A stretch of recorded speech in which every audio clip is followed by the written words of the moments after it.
In this poem, Jordan shows her awe at being able to contemplate her lover as she lies there peacefully asleep.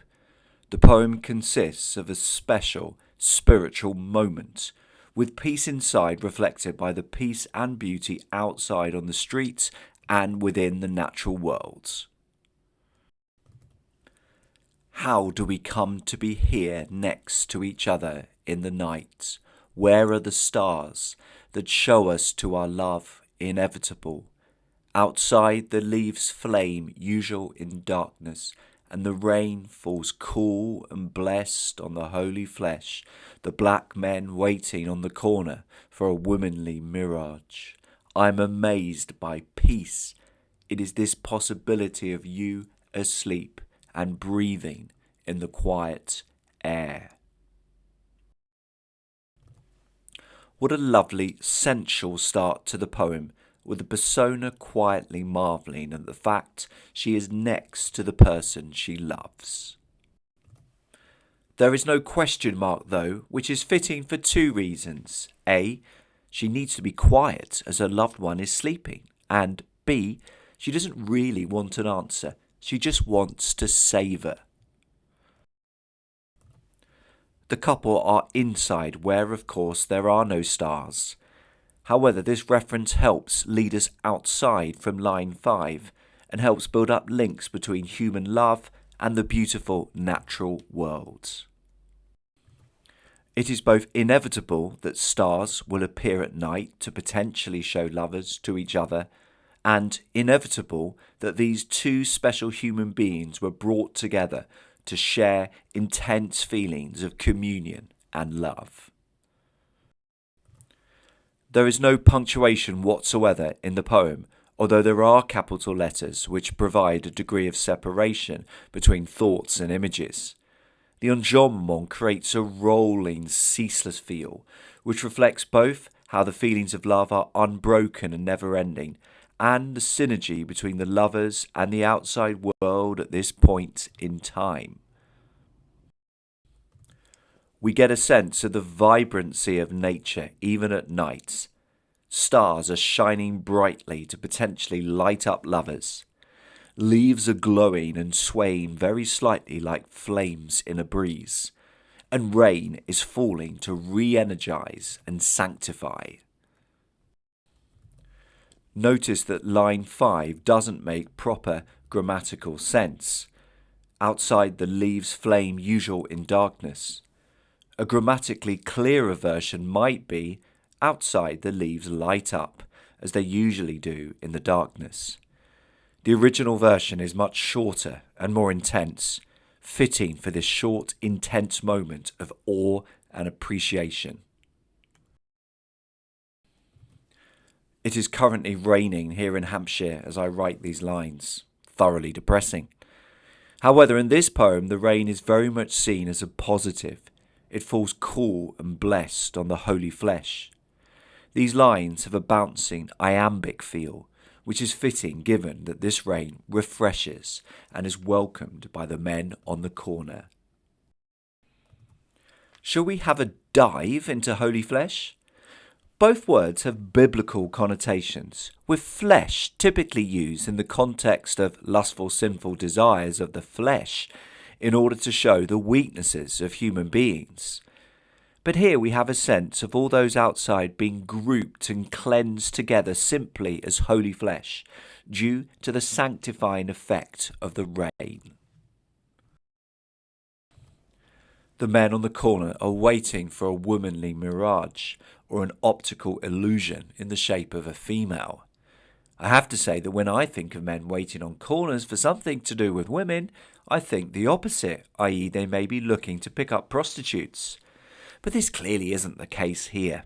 The waiting is calm and patient, and the womanly mirages seem more divine and intangible. The overall sense is that all in the vicinity are touched by quasi-religious feelings of awe and appreciation for God and nature as the persona's loved one sleeps on peacefully. The poem to me seems to be divided into 3 sections. Part 1, lines 1 to 4, contains the two questions that aren't fully questions, in which the persona marvels. Part 2, lines 5 to 9, describes the scene outside and uses natural and religious imagery. Part 3, lines 10 to 13, returns the focus back to the persona marvelling at her love and the tranquility and inner contentment provided by these feelings. She is amazed by peace. The abstract noun possibility is an interesting and unusual one to use here. It recognises the fact that relationships and people cannot be taken for granted, that two compatible, perfectly suited people will not necessarily be brought together or find each other. The persona needs to absorb and celebrate this minor miracle. Asleep, breathing. The repetition of these E sounds creates a contented, at ease feel, fitting in a poem which wants to celebrate the joy and contentment caused by love. It feels significant that asleep comes before breathing. When we are asleep, there is a sense that part of us is closed off to the outside world. However, to breathe is the fundamental part of living. Every breath that we take is a reminder that we are part of the miracle of life and that every moment contains an opportunity. This and love should be cherished. Why not have a go now at planning topic sentences and juicy quotations which could be weaved into an outstanding essay? Find some specific points about the way Poem for My Love presents feelings of joy in love, and find some quotations which could back up these points and which lend themselves to some interesting analysis. Get started, press pause now.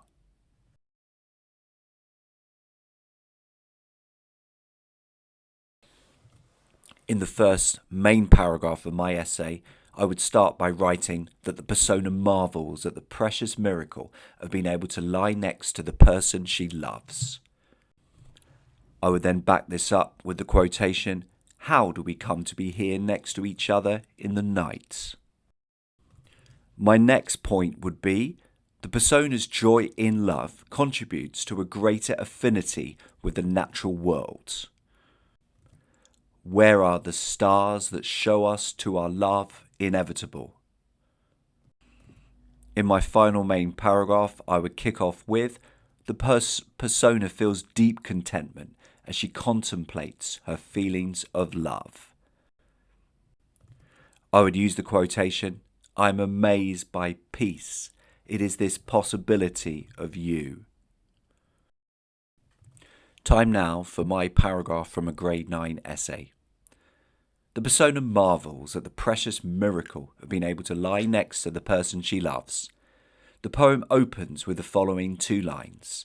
How do we come to be here next to each other in the night?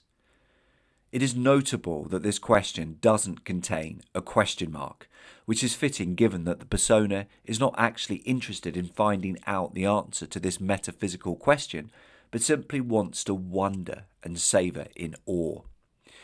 All but one word consists of a monosyllable, which reflects the persona's simple, uncomplicated joy of being able to spend this precious time with her loved one. Meanwhile, the use of enjambment highlights the fact that this joy in love is smooth, constant, and continuous.